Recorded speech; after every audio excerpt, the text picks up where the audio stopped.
Ma väga suure heameelega võtsin telefoni vastu, kui mulle helistati mahepõllumajanduse osakonnast ja siis helistas Elve Laksberg, et minu jaoks oli see väga suur au siia tulla. Ja kui ma kuulsin, et kui pikalt palju seda maailmamessi on korraldatud, siis muidugi udupeast tohter ei teadnud seda ja siis ma nüüd sain aru, kuidas tegelikult millist väge eestlastel ikkagi on ja seda väge ma kohe hakkangi rääkima, mis tähendab see vägi ja jõud.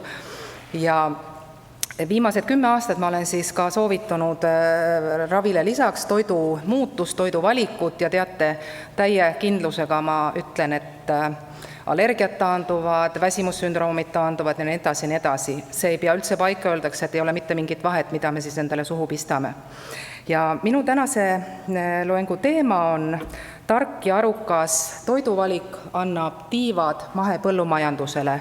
Ja nii see tegelikult ongi. Ma räägin täna puhtast toidust, see ei tähenda seda, et puhas toit oleks bakterite vaba toit, vaid kemikaalide vaba toit, aga me peame aru saama, et meie kõigi põhiõigus on saada puhast toitu, puhast vett ja puhast õhku. Ja enne kui ma lähen toidu juurde, paari sõnaga ma ka räägin sellest, et mis tähendab siis ka puhas vesi ja puhas õhk. Me ilmselt ei ole sellele üldse tähelepanu pööranud. Olete ilmselt näinud selliseid triipe taevas, paljud ütlevad, et need on vandenõuteooriad ja nii edasi. Vaadake see väike jutt seal, sealt ei paista välja, tähendab, need jutid, mis te nüüd näete, need ongi need chemtrailsid, mis jäävad tundideks taevasse, seda ei olnud minu lapsepõlve ajal ja ilmselt ka ajal teie lapsepõlve ajal. Tavaline lennuk jätab ainult sellise jälje, mis läheb minutitega ära, vaadake taevasse. Aga lähemalt, kui tekkis huvi, siis lugege puhastaevas.ee või telegram.ee, mis on alternatiivmeedia, noor uus alternatiivmeedia ja väga palju loetakse. Ja sellest, mis lennukid välja pritsivad, tegelikult nimetatakse geoinseneerluseks. Nii et võite sellega lähemalt tutvuda. Aga ka puhas vesi. Tegelikult ilmselt olete kõik maitsnud, milline on allikavesi ja kui suur vahe on allikaveel ja kraanivehel. Kui te ei ole maitsnud, siis võtke see ja maitske. Aga loomulikult suur probleem on see, et allikavett vilitakse pudelitesse, kui see seal siis pikalt soojas ja plastpudeli sees seisab, see on omaette probleem. Seal siis hakkavad bakterid paljunema ja sinna eraldub bisfenool H, mis siis nendest plastühenditest tuleb, et see on suur probleem. Aga me peame saama puhast vett. Ja puhta vee probleem maailmas kindlasti tuleb. Aga nüüd siis selle puhta toidu juurde. Me oleme harjunud kuulma, et tõesti, et me kohe tuleb toidupuudus. Me peame saama, kuidas me oma põllumajandust edasi viime, kui me ei kasuta väetiseid, kunstväetised, muidu me oma saaki ei saa. Tegelikult meil ei ole vaja mitte suuremat saaki, vaid meil on vaja sellist toitu, kus on mikrotoitaineid, mineraale ja vitamiine sees. See on see vägi, millest me peame kinni hoidma. Et mitte rohkem saaki, vaid rohkem toitainete rikast ja mineraalide rikast saaki. Ja kogu see praegune olukord, töötlemine, sordiaretus, taimekaitsevahendid, maapõue äästamine, see on teinud seda, et meil maapõud on, seal ei ole enam mitte midagi, maapõues ei ole neid toitaineid. Ja veel lisaks geenmuundatud toit, näiteks kui me käisime perega Tansaanias, isegi sinna on jõudnud see Monsanto seemned. Siin kasvatatakse Monsanto maisi, mitte algupärast maisi. Ja kui näiteks loomade söödas ei ole enam mineraali, ma kohe näitan ka pilti sellest, mis see tähendab, et ei ole mineraali, siis ega inimeste söödas seda rohkem ei ole. Ja pidage alati meeles, toiduainete tööstuse eesmärk on saada kasumit. Ilma tugeva kodanikuühiskonnata asi ei muutu. Ei saa loota, et ainult need ametnikud, kes seda ala juhivad, et nemad muutuse teevad või nemad teavad. Mitte mingil juhul. Ise peame selgust võtma.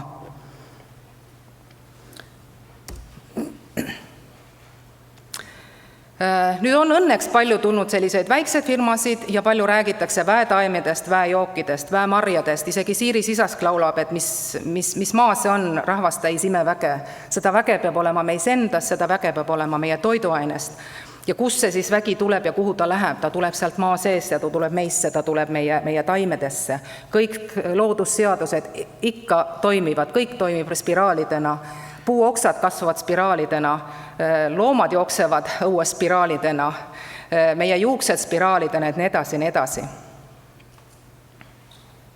Aga mis see praegune olukord siis on? Tavainimesel on väga raske orienteeruda, uksest ja aknast sisse tulevad erinevaid soovitusi, erinevaid toitesoovitusi ja nii edasi, ja nii edasi. Aga toit on lisaainetest pungil. Maapind on ära vägistatud kunstväetistega. Maapinnas pole enam räni, magneesiuma, mangaani, seleeni ja muid mineraalained. Ja kas te teate, viimase 100 aastaga kõige rohkem on magneesium vähenenud? See on päris õudne. Ja taimi pritsitakse taimekaitsevahenditega. Need ei ole ju taimekaitsevahendid. Tegemist on taime ja inimese mürgiga. Ja sellest tulenevalt lastel allergiad on suurenenud, diabeet on plahvatuslikult suurenenud, kordades südamehaigused on kordades lisandunud. Aga ikka me kuuleme, et neid lisaaineid ei ole üldse nii palju. Ja toiduainete tööstus annab soovitusi, teeb kampaaniaid. Ilmselt te nägite pool aastat tagasi, kus olid poes korvide peal, ilutsesid reklaamid, et tee vahet või tunne oma lisaaineid. Et pohlas on ju ka bensoaati, loomulikult, aga see on looduslikul kujul bensoaati, aga see, mis lisatakse toitainetele bensoaadina, see on keemia, see ei ole see sama bensoaat. Nii et tehke vahet, et toiduainete tööstus igal võimalikul juhul tahab meid ninapidi vedada, aga peab ütlema, et õnneks tänu sellele, et me oleme asjadest hakanud ise aru saama ja rääkima, neid on küll vähendatud. Olete ilmselt näinud, et ilma naatriumglutamaadita. Olete näinud toiduainetel neid silte, nii et see hakkab minema, kuigi sinna pannakse nüüd seda pärmiekstrakti, mis on natukene samasugune, aga no okei, vähemalt on mingi muutus nüüd toimunud. Ja mis on väga tore oli, kuidas toiduainete tööstuse juht ütles, et ei, ega need lisaained, need on ainult looduslähedased lisaained osad. Aga mis on looduslähedane lisaaine? See on ka keemia. Ja näete, selline on siis praegune olukord. Pannakse seal, kus on pritsitud, pannakse ettevaatust, ärge minge, pestitsiidid, või lugesite lehtedest, kuidas mesinikud ütlesid, et nende mesilased surid. Need olid need kõrvaltalus, kus pritsiti lisaainete või nende kemikaalidega. Ja need glüfosaadid, need on need, mida pritsitakse sinna, et nii-öelda tegelikult eesmärk on ju see, et tõrjuda neid kas siis putukaid või umbrohtu, aga nüüd nad kasutatakse ka sellist nippi, et enne saagi korjamist, et saak kuivaks paremini, ka pritsitakse glüfosaatidega. No niimoodi toimub siis selle kemikaalide valamine tünnidesse ja niimoodi siis toimub pritsimine. See kujutate ette, niimoodi pritsitakse ja pärast on meie toidulaual. Me ju ei taha seda, kindlasti mitte, eks ole ju. Üks väga suur probleem on just see, et see toitainete kaod toidu töötlemisel. Indiaanlased on ennustanud juba 350 aastat tagasi, et tuleb aeg, kui valge mees sureb nälga, täistaldrik nina ees. Ja nii see tegelikult on. Me sööme palju, meil on tegelikult väga palju toitu, aga see, kui me sööme suure portsu kartulipõrtru, mis on karvatatud kemikaalidega, ta on tühi energia, seal ei ole toitaineid. Peos mustikates on palju rohkem toitaineid kui suures taldrikutäis kartulis. Nii et ikka sinna maheda poole peab minema.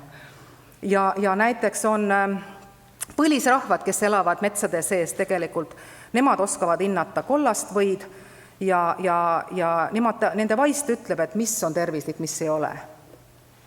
Ja muidugi siis üks väga suur probleem, millest on ka meie presidendiproua rääkinud, on see glüktoosi, fruktoosi siirup. Seda pannakse, on mahutoitaine, seda lisatakse igale poole sisse. Seda on jäätistes, seda on küpsistes, kommides, nii edasi, aga kas te teate, mis see on? See on esiteks, ta tuleb maisist, mis on geenmuundatud, teiseks see on ju suhkur. Ja kui me siis sellisel kujul oma suhkrut sisse sööme, mis siis hakkab juhtuma meie maksaga, et liigsed süsivesikud ju, see tähendab seda, et see on ju mürg maksale ja maks hakkab tõutma siis rasvu, nii-öelda neid triiglütseriide ja kolesterooli. Ehk see liigne suhkur, mida me ära organism ei kuluta, see koguneb meile siia siis organismi.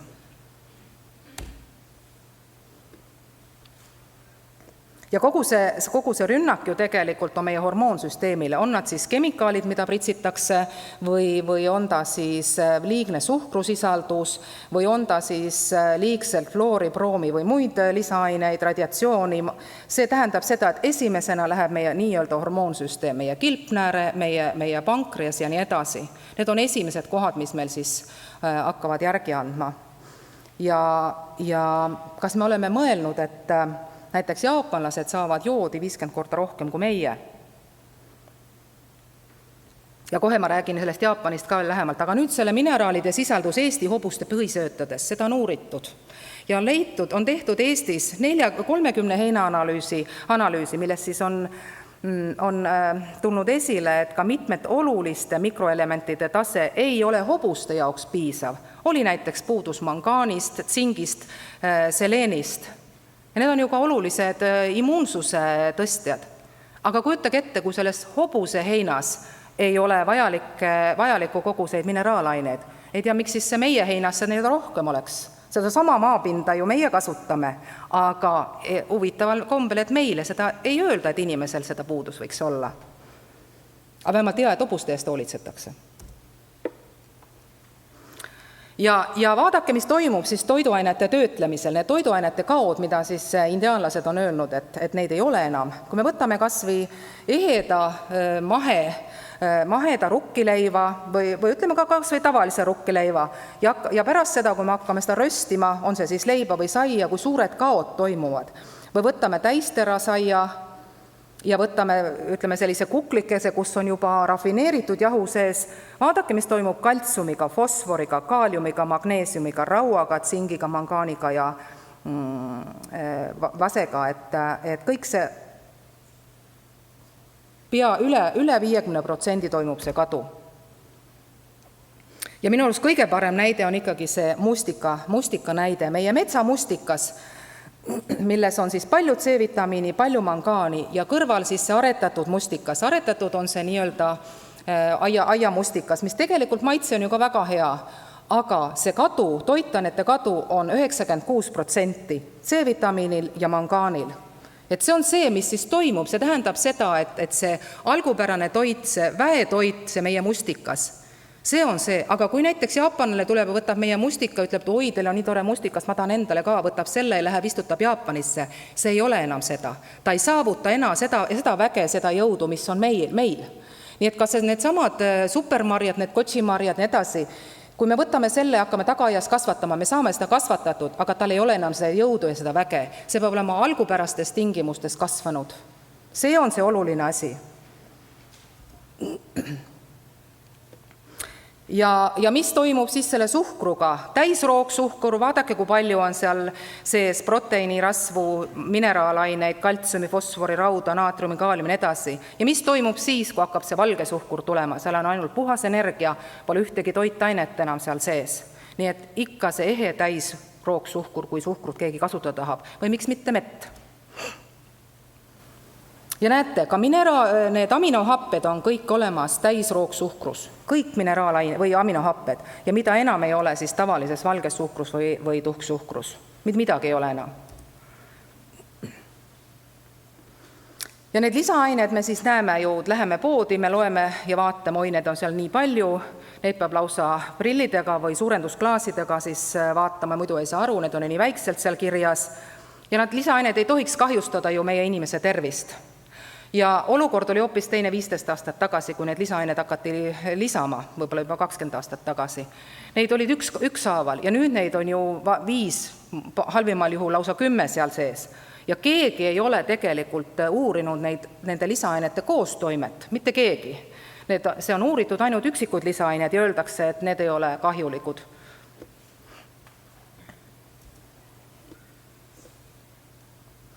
Ja enamik neist lisaainetest siis valmistatakse sünteetiliselt, olgugi, et neid esineb ka looduslikul kujul.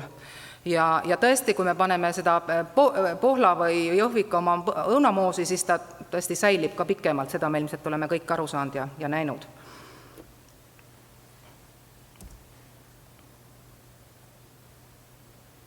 Aga see toiduainete tööstus märgistab ka veel näiteks seda naatriumglutamaati ehk siis maitse tugevdajad. See ju pannakse sisse, et paremini toit maitseks paremini, aga kirjutatakse erinevalt, ta võib olla ka natural flavor või MSG, monosoodium glutamaat või nii edasi, aga inimene ei taju ära, tal on väga raske orienteeruda, et mis see nüüd oli. Ja kahjuks ka looduslikud säilitusained märgitakse E-koodiga, et päris nii ei ole, et ma pean kõik välja jätma, kus E-ga on märgistatud, mitte mingil juhul, vaid ma pean tegelikult selgust võtma, et mis tähendab midagi.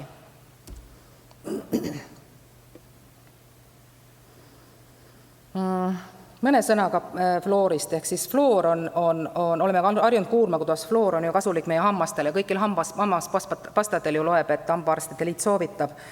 Tegelikult sellises kogus floori, mis me igalt poolt sisse saame, on see siis suuloputusvedelikud, hambaniidid, hambapastad, see ületab kindlasti sellise piiri, et me peaks küll vähendama seda, et kui me nagu mõtleme, mis selle flooriga on tehtud Euroopas 70. aastateni, arstid kasutasid kilpnäärme ületalitluse ravil floori, ehk siis see, et ta pärsib meie kilpnääret. Aga õnneks on olemas ka floorivabasid hambapastasid.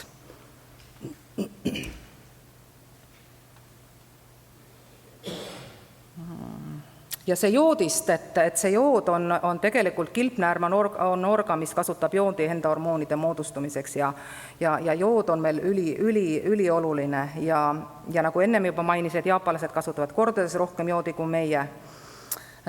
Meid hirmutatakse sellega, et me saame liiga palju joodi ja nii edasi.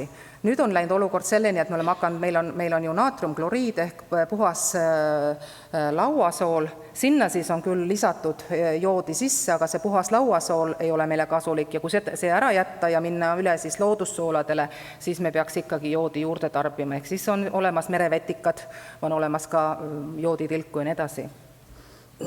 Ja tegelikult just miks see jood on ülioluline, sellepärast see radiatsioon, mis meelest ei taheta nüüd rääkida, me teame ka ajaloost, eks ole, Tšernobõlist ei räägitud meil algus kohe mitte midagi, Fukushimast ka, nüüd alles 2 aastat hiljem räägitakse, see jäi hüüdjaks hääleks kõrbeks, kui räägiti, et sealt ikka kogu aeg Vaiksesse ookeani voolab seda radiatsiooni, seda ei võetud tõe pähe ja tegelikult see sama radioaktiivne jood, see tuleb ju, kui meil ei ole puhast joodi, siis kilpnäär ei tunne ära, kas ta radioaktiivne jood või ta on puhas jood. Nii et väga vastuolulisi andmeid meid antakse meediasse. Õnneks nüüd on räägitud, kui suure probleemiga on see Fukushima õnnetusega tegelikult tegemist. Et me tegelikult kaugtulemusi me ei oska veel adekvaatselt hinnata. Ja need radioaktiivsed osakesed, nendel pole lõhna ega maitse, et me tegelikult ei teagi, mis meil siis seal õhus on olemas. Ja sool on muidugi nii, seda on muidugi ka jälle, nüüd ma olen ise kirjutanud selles meedias või ajalehes soola teemal, et loomulikult see naatriumkloriid, mis on puhastatud lauasool, see on kahjulik, seda me ei peaks sööma. Aga kas me oleme mõelnud, et kui me lähme näiteks närilist ostma poodi, loomapoodi, kui me selle närilise ostame, meil lausa sunnitakse ostma soolakivi, sest loomad vajavad soola. Me viime ka soola, on loomadel ju soolakivid, aga meie, inimloomad, meilt võetakse see sool ära. Ikka ehedat soola, kus on kõik mikroelementid olemas, seda on meil maja, mitte seda naatriumkloriidi lauasoola, mis on puhastatud, kus on kõik mineraalained välja võetud. Nii et võib erinevaid soolasid, õnneks nüüd on müügil, on päiksekuivatatud meresool, päiksekuivatatud surnumeresool, mäesool, kivisool, kalaharikõrbesool, kõik soolad on olemas. Aga seda naatriumkloriidi pannakse ka toitainetesse sisse, nii et seda lauasoola peaks igatpidi vältima. Nii et jällegi, miks me peaks minema ikkagi, me peaks tegema ise selle toidu kodus ja kasutama tooraineid. Nüüd seda teraviljast paari sõnaga. Teravilja töötlemine, see on läinud selleni, et see gluteeni osakaal, mis on siis viljaprotein, see on suurenenud viimase 2 sugupõlve jooksul 500-kordseks.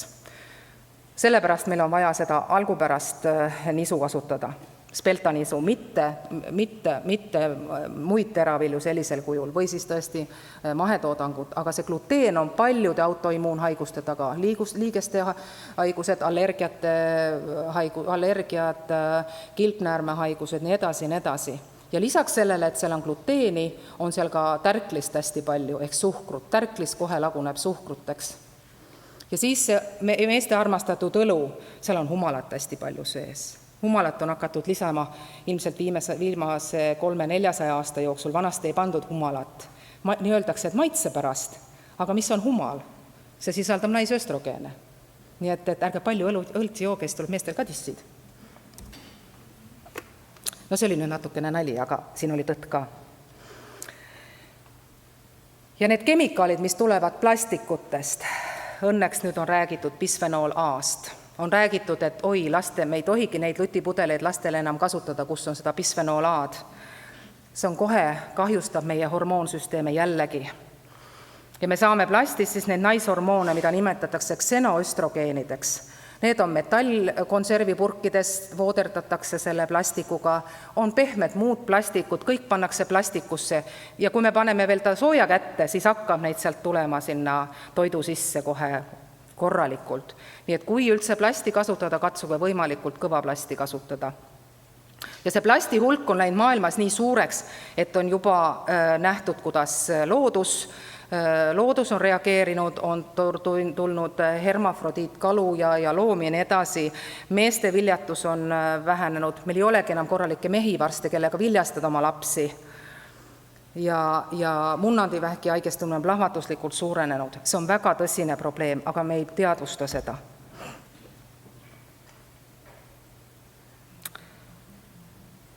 Ja suurenenud need ksenoöstrogeenid on nii-öelda kunstöstrogeenid. Kas te eelistate 3 küsimust või 3 minutit lisaaega? Ma eelistan 3 lisaaega. Ma vaatan toredad pildid siit ära. Ja soja ja mais on see järgmine probleem. Soja ja mais on maailmas geenmuundatud. Et meil on olemas ka sojaliit ja sealt ilmselt nemad toovad maale mahesojad, aga see tavaline soja ja mais, mis jõuab meile, on geenmuundatud. Ja Helsingi Sanomat just rääkis, kuidas Soomes avati tehas, et nad kasutavad sööda tegemised geenmuundatud maisi, ehk loomad saavad seda, loomadele antakse sojamaisi vilja ja kalade antakse ikka eelistada metsikult kasvatatud kalu ja metsikuid loomi. Aga mida siis teha?